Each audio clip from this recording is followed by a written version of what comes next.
Unacademy. Let's crack it.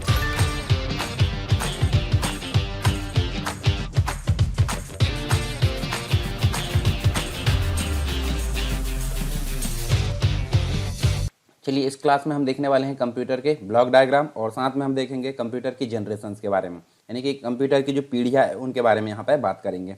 इसके पहले हमने क्या क्या चीज़ें यहाँ पे पढ़ ली तो आपको याद होना चाहिए। हमने जो है बेसिक कंप्यूटर के बारे में जान लिए, उसके बाद उसकी कुछ बेसिक चीज़ें हार्डवेयर सॉफ्टवेयर के बारे में जाने, एप्लीकेशंस जान लिए, इसके अलावा उसके कुछ फीचर्स जान लिए। अब बात करते हैं कंप्यूटर के ब्लॉक डायग्राम। ब्लॉक डायग्राम मतलब किस प्रकार से वो काम करता है, उसके सारे अंगों को हमने यहाँ पे बिखेर दिया है। तो इनके बारे में हमारा जो है जानना जरूरी होता है। तो देखिए यहाँ पे जो कंप्यूटर होता है, जैसे अगर आप कंप्यूटर की बात करें, कंप्यूटर में आपको एक सीपीयू देखने को मिलेगा, एक इनपुट डिवाइस, आउटपुट डिवाइस, और अंदर क्या होता है वो आपको कुछ पता नहीं होता है। तो उनके बारे में हम यहाँ पे जानने वाले विस्तार से। तो पहली चीज़ तो होती है जिससे यूज़र इनपुट देता है, ठीक है। उसके बाद दूसरी होती है प्रोसेसर यानी सीपीयू, और तीसरी होती है आउटपुट डिवाइस, यानी कि आप ये देख सकते हैं 3 डिवाइस आप देख सकते हैं। तीनों के बारे में हम यहाँ जो है विस्तार से जानने वाले। तो देखिए इनपुट डिवाइस की बात करते हैं। तो इनपुट डिवाइस, सबसे प्राइमरी इनपुट डिवाइस आप देखें तो आपको कीबोर्ड देखने को मिलती है, यानी कि कैरेक्टर के फॉर्म में आप डाटा को इनपुट करते हैं। दूसरा होता है माउस, यानी कि क्लिक के फॉर्म में आप इनपुट करते हैं। माइक में वॉइस के फॉर्म में इनपुट करते हैं। जॉयस्टिक में देखिए यहाँ भी पॉइंटर के जैसे ही, यहाँ पे माउस के जैसे ही काम होता है। ये देखिए स्कैनर, ठीक है, हार्ड कॉपी मतलब जो भी हार्ड कॉपी होती है उसको एक डाटा के फॉर्म में स्कैन करना। स्कैनर भी ये वाला जो स्कैनर है। उसके बाद ये देखिए लिख कर आप देख सकते हैं, जैसे मैं लिख पा रहा हूँ यहाँ पे, कैमरा हो गया। तो ये सभी क्या है, एक इनपुट डिवाइस है। और इनपुट डिवाइस जो होती है ह्यूमन रीडेबल होती है। ह्यूमन रीडेबल मतलब ह्यूमन के जो निर्देश होते हैं उसको समझने योग्य यहाँ पे होते हैं। पर कंप्यूटर में आपको पता है 0-1 का काम करता है। 0-1 मतलब मशीन भाषा, या फिर हम बात करें बाइनरी लैंग्वेज का यहाँ पे काम होता है। तो यहाँ पे प्रॉब्लम क्या होती है कि ह्यूमन रीडेबल को मशीन भाषा में कैसे करें, तो उनके बीच में कम्युनिकेशन करने के लिए क्या होता है, इनकोडर। इनकोडर क्या करता है, ह्यूमन रीडेबल लैंग्वेज को मशीन भाषा यानी 0-1 में कन्वर्ट करने का काम करता है। अब ये निर्देश यूजर के द्वारा कहाँ भेज दिए जाते हैं, रैम में। एक प्राइमरी मेमोरी होती है कंप्यूटर में जिसको बोला जाता है रैम, और रैम होती है रैंडम एक्सेस मेमोरी। तो रैंडम एक्सेस मेमोरी में भेज दिया जाता है। अब रैम में सारे निर्देशों को क्रमशः यहाँ पे जो है लाइन से रख दिया जाता है सिक्वेंस में। तो ये उसी प्रकार वर्क करता है जैसे कहीं ऑफिस में रिसेप्शनिस्ट होती है। तो ये रैम जो होती है रैंडम एक्सेस मेमोरी। अब सीपीयू में हम भेजेंगे डाटा को, तो ये भी सीपीयू का भाग है, परंतु सीपीयू में 3 भाग होते हैं। एक तो मेमोरी यूनिट होती है, ठीक है, एक होता है सीयू यानी कंट्रोल यूनिट, एक होती है एएलयू। एएलयू मतलब अर्थमेटिक लॉजिकल यूनिट। तो जब पहले मेमोरी यूनिट में डाटा आ जाता है, ये भी जो भी निर्देश आ जाते हैं तो वो क्रमशः रखे जाते हैं। अब सीयू के द्वारा जो है एक एक निर्देश को बुलाया जाता है, तो किसके माध्यम से आते हैं, कैश मेमोरी। कैश मेमोरी एक फास्ट मेमोरी है, बहुत तेज मेमोरी होती है, ठीक है। ये भी प्राइमरी मेमोरी की श्रेणी में आती है, परंतु इसमें जो है प्रोसेसिंग काफ़ी फास्ट होती है रैम की अपेक्षा। तो ये जो है एक एक निर्देश को उठाकर कहाँ ले जाती है, ये उठाकर ले जाती है कहाँ पे, सीयू में, कंट्रोल यूनिट में। अब कंट्रोल यूनिट के द्वारा कहाँ भेजा जाता है, एएलयू में। एएलयू में, एएलयू मतलब अर्थमेटिक लॉजिकल यूनिट जो होता है, जिसके माध्यम से सारी गणनाएं की जाती है, प्लस माइनस इंटू डिवाइड, जो भी अर्थमेटिक लॉजिकल गणना है, सांख्यिकी और गणितीय गणना है, वो एएलयू के माध्यम से की जाती है। जब एएलयू में गणना हो जाती है वापस वो सीयू को प्रदान करता है, सीयू मतलब कंट्रोल यूनिट को। अब कंट्रोल यूनिट चाहेगा कि उसको जो है आगे यूजर को प्रदान करे। तो यहाँ आपको पता चला 0-1 में गणनाएं हो रही थी, 0-1 में गणनाएं हो रही थी, यूजर को कैसे दिया जाएगा, 0-1 में तो नहीं दिया जाएगा। तो यूजर को फिर से ह्यूमन रीडेबल में दिया जाता है, यानी कि मनुष्य के समझने योग्य जो डाटा है उसमें दिया जाएगा। तो सीयू के द्वारा जब यहाँ से 0-1 में डाटा भेजा जाता है, बीच में एक और जो है कैंडिडेट यहाँ देखने को मिलता है जिसको बोलते हैं डिकोडर। तो डिकोडर क्या करता है, 0-1 वाली जो भाषा है उसको ह्यूमन रीडेबल में कन्वर्ट करने का काम करेगा, और बाद में आउटपुट डिवाइस के माध्यम से यहाँ पे प्रदर्शित कर देगा। प्रदर्शित करे जिस फॉर्म में करे, पर आउटपुट प्रदान करेगा। जैसे कि सबसे प्राइमरी इनपुट आउटपुट डिवाइस होती है, मॉनिटर होता है ये वाले, ठीक है। उसके बाद आप देख सकते हैं प्रिंटर होता है, प्लॉटर होता है, और स्पीकर होता है।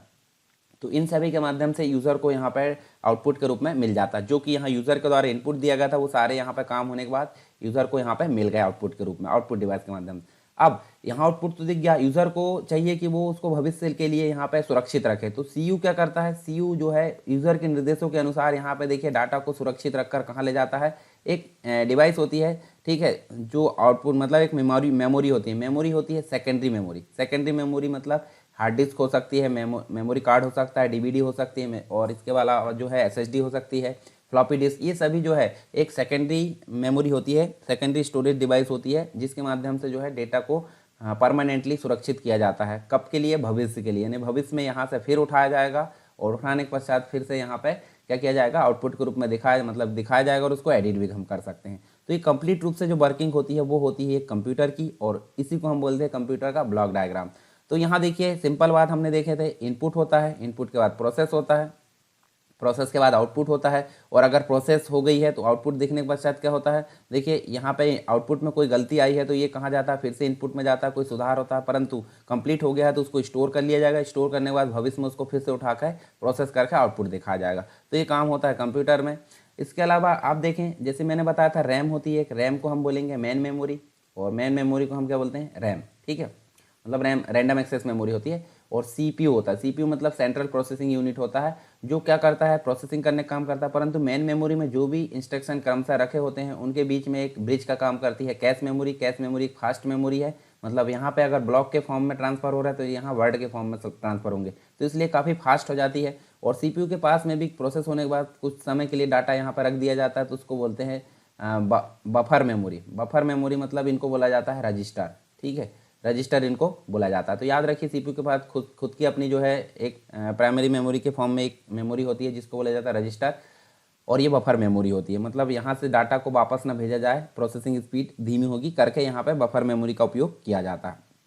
आई होप ये ब्लॉक डायग्राम आपको अच्छे से क्लियर हुआ होगा। यदि आप एमपीपीएससी और व्यापम संबंधित एग्जाम की तैयारी कर रहे हैं तो अनअकैडमी आपको लेकर आया बहुत ही आकर्षक और फ्री प्लान। फ्री प्लान के अंदर आपको क्या मिलने वाला, 500 से ज्यादा फ्री लैब क्लासेस यहाँ पर है हर वीक, और डाउट क्लियरिंग सेशन भी यहाँ पे चलेंगे, वीकली टेस्ट चलते हैं यहाँ पे, फ्री मॉक टेस्ट है, और यहाँ पे फ्री लाइव क्विज यहाँ पे चलती है, 20,000 से ज्यादा क्वेश्चन आपको हर सब्जेक्ट को मिलाकर कवर कराएंगे। Daily T20 free live quiz यहाँ पे चलती है, 20 मिनट में आपको 20 क्वेश्चन के जवाब देने होते हैं, और ये चलती है डेली 8 बजे। इसके लिए आपको करना है, इस फायदे को उठाने के लिए अनअकैडमी के लर्निंग ऐप में आगे एमपीपीएससी और व्यापम संबंधित गोल चूज करना है, और आपको इस प्रकार से इंटरफेस दिखा गया, ये है रेफरल कोड मांगने का, ठीक है। यहाँ पर रेफरल कोड आपको डालना होगा सरकार 10। सरकार 10 रेफरल कोड डालने के बाद आप इस प्लान को अनलॉक कर सकते हैं। याद रहे सरकार 10 प्रोमो कोड आपको डालना होगा, नहीं तो आप इस फ्री प्लान को अनलॉक नहीं कर पाएंगे। यदि आप इस बैच को ज्वाइन करना चाहते हैं एमपीपीएससी ब्रह्मास्त्र को, तो यहाँ पे 150 घंटे का फ्री रिवीजन कैंप चल रहा है, आप इसमें ज्वाइन हो सकते हैं। और साथ ही साथ चैंपियनशिप चल रही है यहाँ पे, ये टेस्ट सीरीज है, और इसमें यदि आप टॉप 3 रैंक लेकर आते हैं तो आपको 1 मंथ का सब्सक्रिप्शन मिलेगा अनअकैडमी की तरफ से। और यदि आप अपनी ऑलराउंड प्रिपरेशन करना चाहते हैं तो इसके लिए विभिन्न प्रकार के बैचेस है। द अल्टीमेट 60 डेज का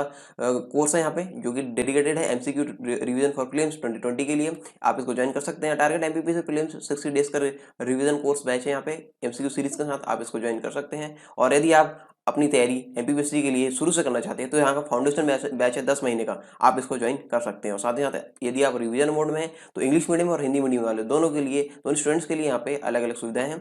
इस प्लान के तहत अचीवर्स बैच के तहत आप इसको ज्वाइन कर सकते हैं। और प्रीलिम्स में पास हो गया, यदि आप मेंस की तैयारी कर रहे हैं तो मेंस के लिए आप यहाँ पे आंसर राइटिंग प्रैक्टिस के लिए स्वप्न पूर्ति बैच को ज्वाइन कर सकते हैं। इसके लिए आपको करना क्या होगा, अनअकैडमी लर्निंग ऐप डाउनलोड करना होगा, और यहाँ पे एमपीपीएससी और अकाउंट संबंधित कोल चूज करना होगा यहाँ पे। इसके बाद प्लस सब्सक्रिप्शन में जाके गेट सब्सक्रिप्शन ऑप्शन में जाना है। इसके बाद आपको इस प्रकार का इंटरफेस दिखेगा, यहाँ पे आपको प्लान्स दिए गए हैं, आप अपनी सहूलियत के हिसाब से प्लान चूज कर सकते हैं। और याद रहे यहाँ पे रेफरल कोड आएगा, रेफरल कोड में आपको डालना है सरकार 10। सरकार 10 रेफरल कोड डालने के बाद आप इसमें 10% का डिस्काउंट पा सकते हैं। Download Unacademy app to crack MPPSC and Vyapam exam, let's crack it. अब हम बात करते हैं कंप्यूटर की जनरेशन्स की। कंप्यूटर की जनरेशन नॉर्मली देखिए क्या होता है, जब कंप्यूटर में धीरे धीरे विकास होता गया, धीरे धीरे चेंजेस होते गए, तो उनकी प्रोसेसिंग जो डिवाइस है या जो भी प्रोसेसिंग युक्ति है उनको चेंज कर दिया गया। तो जब भी प्रोसेसिंग डिवाइस यहाँ पे चेंज होती गई तो उनको एक नई पीढ़ी के अंतर्गत शामिल कर लिया गया, तो इसी को हम बोलते हैं जनरेशन।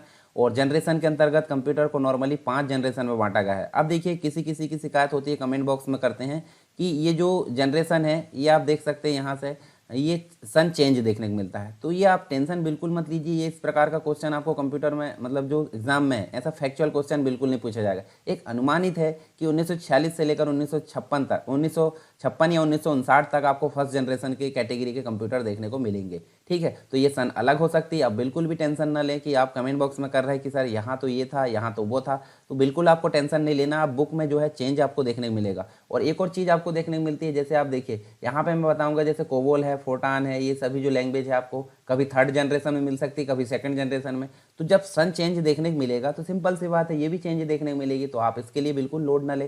तो आप नॉर्मली आपको याद रखना है प्रोसेसिंग डिवाइस और उनके जो हार्डवेयर है, मतलब जो एक प्रकार से जिसके द्वारा वो बनाया गया है, तो ये आपको ध्यान में रखना बेसिक, ये कंप्लीट रूप से, क्योंकि यही आपके काम के हैं। तो आप देखिए 5 प्रकार से यहाँ जनरेशन देखने मिलेगी। एक तो होती first generation, 2nd generation, 3rd generation, 4th generation और 5th जनरेशन। तो फर्स्ट जनरेशन जो थी अनुमानित रूप से अगर देखें लगभग 1946 से लेकर 1959 तक या 56 तक देखने मिलती है। और इसमें प्रोसेसिंग डिवाइस के रूप में क्या यूज़ हुआ था, वैक्यूम ट्यूब, जिसको यहाँ देखिए वैक्यूम ट्यूब, और जिसको बनाने का श्रेय जो है जेपी एकर्ट और जॉन मुचली को जाता है। और ये देखिए इन्होंने एक एनिएक कंप्यूटर बनाया था। एनिएक का फुल फॉर्म आपसे पूछा गया तो फिर से आप बताइए एनिएक का फुल फॉर्म। और यहाँ देखिए ये जो था स्टोरेज, मतलब जो स्टोरेज डिवाइस है उसके लिए यहाँ पे काफ़ी स्लो या काफ़ी लो स्टोरेज डिवाइस थी जिसको बोला जाता था पंच कार्ड बोला जाता था। तो ये जो है काफ़ी बड़े आकार में होते थे, यानी कि मशीन लैंग्वेज को सपोर्ट करते थे। 01 को वेरी कॉस्टली, यानी कि बहुत बड़े आकार के हुआ करते थे। लार्ज साइज, ठीक है, हीटिंग कंज्यूम करते थे, बहुत ज़्यादा इलेक्ट्रिसिटी को मेंटेन कर मतलब पावर एक्सेस करते थे। और इसमें किसी प्रकार का ऑपरेटिंग सिस्टम नहीं था। फर्स्ट जनरेशन के जो सिस्टम है एनिएक था, एडवेक था, यूनिवेक था। तो ये आप देख सकते हैं यहाँ पे। उसके बाद सेकंड जनरेशन की बात करें तो ये लगभग 1959 से लेकर 1965 लगभग आप लगा दीजिए, आपको बिल्कुल भी लोड नहीं लेना, लगभग लग गया, यानी कि आगे पीछे हो सकता है। और यहाँ पे वैक्यूम ट्यूब के बदले में रिप्लेस करके क्या आया, ट्रांजिस्टर। और ट्रांजिस्टर जो था काफ़ी छोटा हो गया और प्रोसेसिंग स्पीड काफ़ी ज़्यादा हो गई इसकी। और यहाँ पे विलियम शॉकली के द्वारा ट्रांजिस्टर को बनाने का श्रेय जाता। और इसमें स्टोरेज डिवाइस के रूप में मैग्नेटिक टेप का यूज़ होने लगा। और यहाँ इसकी कुछ विशेषता, बैच ऑपरेटिंग सिस्टम यहाँ यूज़ होने लगा, फास्ट हो गया, काफ़ी रिलायबल हो गया, स्मॉल छोटे हो गए, लो हीटिंग कंज्यूम कर मतलब काफ़ी कम इलेक्ट्रिसिटी में जो है झेल मतलब पावर एक्सेस करने वाले हो गए, तो इसलिए हीटिंग भी इसमें कम हो गई। कोबोल फोर्टान जो लैंग्वेज है इसमें यूज़ होने लगी, किसमें, सेकंड जनरेशन में। अभी थर्ड जनरेशन में अगर दिखता है सन चेंज दिखता है तो ये थर्ड में भी हो सकती है। IBM जो था 7030 जो है इसका सिस्टम का नाम था। उसके बाद थर्ड जनरेशन की अगर बात करें, थर्ड जनरेशन आपको लगभग देखने को मिलता है 1965 से लेकर 1971 तक देखने को मिलता है। और इसमें जो डिवाइस थी, डिवाइस कौन सी थी, आप चित्र देख सकते हैं। और इसमें इसका नाम होता था आईसी। आईसी तो इंटीग्रेटेड सर्किट इसको बोला जाता है, जो कि सिलिकॉन की बनी होती है। और ये लार्ज डिस्क जो है वो मैग्नेटिक टेप, जो स्टोरेज डिवाइस के रूप में यह यूज़ होने लगी, जो कि मैग्नेटिक टेप थी, वो यहाँ पे इंक्रीज कर दी गई। और आईसी को बनाने का श्रेय किसको जाता है, जैक किल्बी को। तो ये भी ध्यान में रखना आपको। फिर आप कुछ विशेषताएं देख लीजिए इसकी। टाइम शेयरिंग ऑपरेटिंग सिस्टम इसमें यूज़ होने लगा, फास्ट हो गए, स्मॉलर हो गए, रिलायबल हो गए, ईजी टू अपडेट हो गए। प्रोसेस जो हो प्रोसेस माइक्रो एंड नैनो जो सेकंड मतलब जो काफ़ी इनकी प्रोसेस जो है काफ़ी तेज़ हो गई। बेसिक लैंग्वेज इसमें यूज़ होने लगी। और इसके जो सिस्टम थे आप देख सकते हैं, IBM 360, 370, PDP 8 और 11 आपको देखने को मिलता है। फोर्थ जनरेशन की अगर बात करें तो 1971 से लेकर लगभग यहाँ देख सकते हैं लगभग 1971 से 1980 के बीच में देखने को मिलता है। और आईसी को ही यहाँ पे अपग्रेड कर दिया गया, जिसका नाम था VLSI, very large scale integrated circuit. जो टेक्नोलॉजी है वो यहाँ पे यूज़ होने लगी, जो आईसी के साथ में यूज़ हुई। और मैग्नेटिक टेप और पोर्टेबल फ्लॉपी यहाँ पे यूज़ होने लगी। और जो आईसी बनाने का श्रेय तो आपको पता है जैक किल्बी को जाता है। मल्टी प्रोसेसिंग और GUI यानी कि ग्राफिकल यूज़र इंटरफेस, जो माउस का प्रयोग होने वाला जो ऑपरेटिंग सिस्टम है वो यहाँ पे यूज़ होने लगा।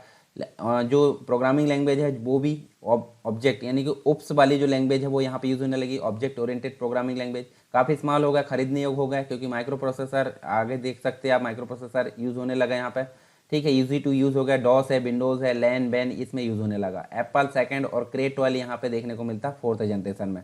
फिर फिफ्थ जनरेशन जो लगभग 1980 से वर्तमान तक ये देखने को मिलती है। वर्तमान में जो भी सिस्टम है फिफ्थ जनरेशन की श्रेणी में देखने को मिलता है, जिसके अंतर्गत आईसी को देखिए VLSIC में कर दिया गया। और VLSSI को यहाँ पे आपको ULSIC में कर दिया गया। तो यानी कि ultra large scale integrated circuit इसको बोला गया।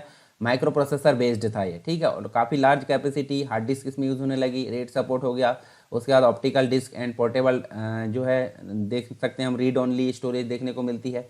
काफ़ी पावरफुल हो गया, शक्तिशाली हो गया, रिलायबल, इजी टू यूज़ हो गया, पोर्टेबल हो गया, रैपिड सॉफ्टवेयर डेवलपमेंट यहाँ पे पॉसिबल हो गया, इंटरनेट का यूज़ हो गया, ईमेल, WWEI फोकस, सारी चीज़ें यहाँ देखने को मिलती है। हालांकि आर्टिफिशियल इंटेलिजेंस अभी वर्तमान तक संभव नहीं हो सकी है, परंतु इस पर फोकस किया जा रहा है फिफ्थ जनरेशन के कंप्यूटर में। IBM के जो कंप्यूटर है, पेंटियम, परम, सुपर कंप्यूटर, ये सभी जो है इसी श्रेणी में देखने को मिलते हैं। तो आई होप ये जो जनरेशन है आपको क्लियर हुई होगी। आप बेसिक तौर पर जो है डिवाइस जो किसने बनाया था उसको, और डिवाइस के रूप में आपको ध्यान में रखना है, कुछ बेसिक जानकारी जो है याद रखना है। और यहाँ पे आपको जो है सन को जो है कम्प्लीटली रटना नहीं है, ये आगे पीछे हो सकते हैं, तो इसलिए यहाँ पे परेशान होने की ज़रूरत नहीं है। तो आई होप ये सारी चीज़ें आपको क्लियर हुई होगी। तो हमने यहाँ कंप्यूटर के ब्लॉक डायग्राम के बारे में जाने विस्तार से, ये भी आपको समझ में आ गया होगा। और दूसरा हमने जनरेशन्स यानी कि कंप्यूटर की पीढ़ियों के बारे में जाने, तो ये सारी चीज़ आपको क्लियर होगी। आप यहाँ पे जो है टेलीग्राम चैनल और एंड्रॉयड एप्लीकेशन आप डाउनलोड कर सकते हैं प्ले स्टोर से।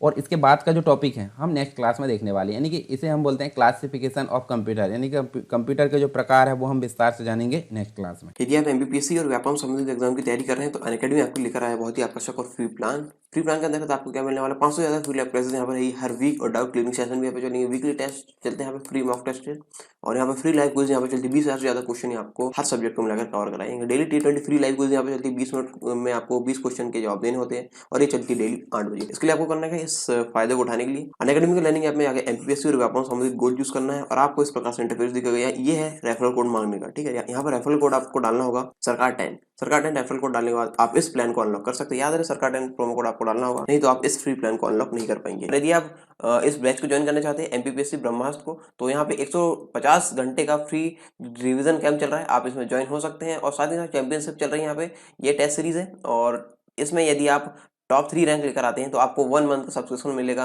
अनअकैडमी की तरफ से। और यदि आप अपनी ऑलराउंड प्रिपरेशन करना चाहते हैं तो इसके लिए विभिन्न प्रकार के बैचेस है। द अल्टीमेट 60 डेज का कोर्स है यहाँ पे, जो कि डेडिकेटेड है MCQ रिवीजन फॉर प्रीलिम्स 2020 के लिए, आप इसको ज्वाइन कर सकते हैं। टारगेट MPPSC प्रीलिम्स 60 डेज का रिवीजन कोर्स बैच है यहाँ पे MCQ सीरीज के साथ, आप इसको ज्वाइन कर सकते हैं। और यदि आप अपनी तैयारी MPPSC के लिए शुरू से करना चाहते हैं तो यहाँ का फाउंडेशन बैच है 10 महीने का, आप इसको ज्वाइन कर सकते हैं। और साथ ही साथ यदि आप रिवीजन मोड में हैं तो इंग्लिश मीडियम और हिंदी मीडियम वाले दोनों के लिए, दोनों स्टूडेंट्स के लिए यहाँ पे अलग अलग सुविधाएं हैं।